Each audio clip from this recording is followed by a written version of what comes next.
পরিবর্তন হচ্ছে পুলিশের ইউনিফর্ম ও লোগো।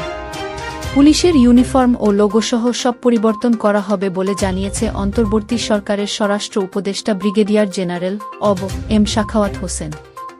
রোববার ১ আগস্ট বিকেলে স্বরাষ্ট্র মন্ত্রণালয়ে আন্দোলনরত পুলিশ সদস্যদের একটি প্রতিনিধি দলের সঙ্গে বৈঠকে তিনি এ তথ্য জানান।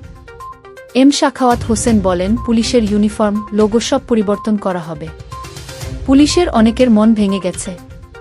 এই ইউনিফর্ম পরে পুলিশ আর কাজ করতে চাইছে না। খুব দ্রুতই তা পরিবর্তন করা হবে। এসব বিষয়ে মন্ত্রিসভার বৈঠকে আলোচনা হবে। তারপর সিদ্ধান্ত নেওয়া হবে।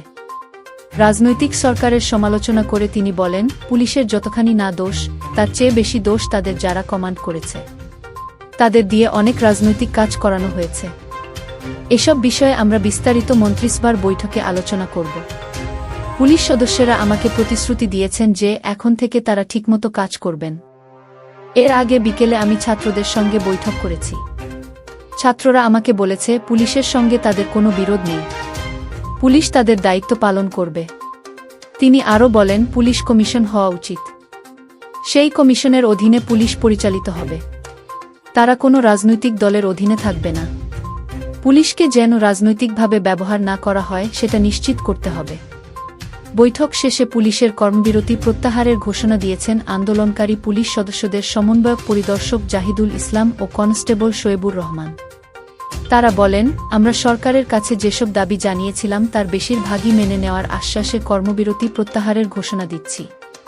আশা করি সবাই সুন্দরভাবে নিজ নিজ দায়িত্বে ফিরবেন। তারা আরও বলেন, খোলামেলা আলোচনা হয়েছে। পুলিশের দাবিগুলো বেশিরভাগই মেনে নেওয়া হয়েছে। দ্রুত পুলিশের পোশাক পরিবর্তন করা হবে বলে জানানো হয়েছে। পুলিশ নিয়ে স্বাধীন একটি কমিশন হওয়ার ব্যাপারেও ইতিবাচক ইঙ্গিত পাওয়া গেছে। বৈঠকে উপস্থিত ছিলেন স্বরাষ্ট্র মন্ত্রণালয়ের সুরক্ষা সেবা বিভাগের সিনিয়র সচিব মশিউর রহমান, জননিরাপত্তা বিভাগের সচিব মো. জাহাঙ্গীর হোসেন, পুলিশের মহাপরিদর্শক আইজিপি মো. ময়নুল ইসলাম, বিজিবির মহাপরিচালক, পাসপোর্ট ও ইমিগ্রেশন অধিদপ্তরের মহাপরিচালক সহ মন্ত্রণালয়ের বিভিন্ন পর্যায়ের কর্মকর্তারা।